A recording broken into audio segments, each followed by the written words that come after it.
rezeki bermudah. Jaga-jaga limang wadah, semuanya bagai metemeh. Luasa maghrib isya subuh, tak kerja dan tak usaha, bantu bantai badan, malam tahajud dan pagi zuha.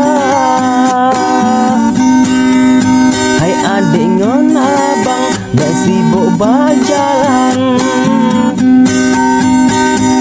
maghrib di masjid tak dengar suazan.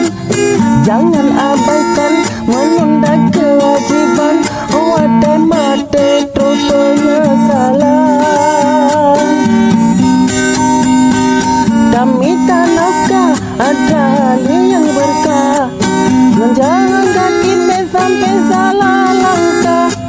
Selalu berdoa, tahajud dan bersujud, insya Allah semua akan terwujud. Berdoa tanpa berusaha bohong, usaha tanpa doa jangan sombong.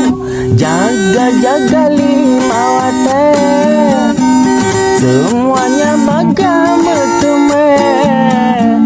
Luhu asa maghrib isya subuh, tak kerja dan tak usaha, bantu bantai badan, malam tahajud dan pagi zuha.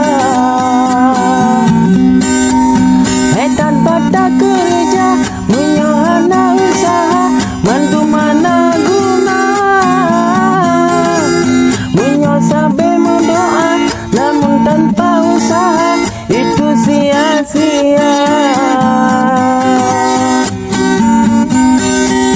Bila letak mendoa, semangat berusaha, tawakal ala Allah.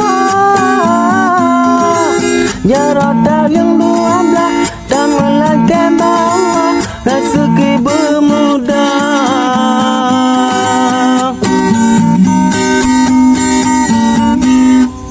Hai adik ngon abang bersibuk berjalan,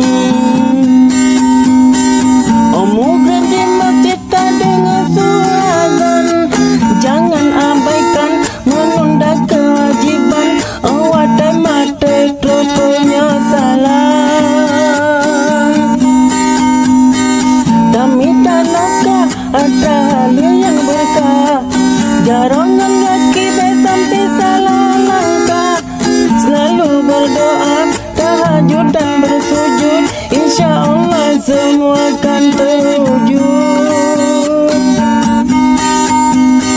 Berdoa tanpa berusaha bohong, usaha tanpa doa jangan sombong.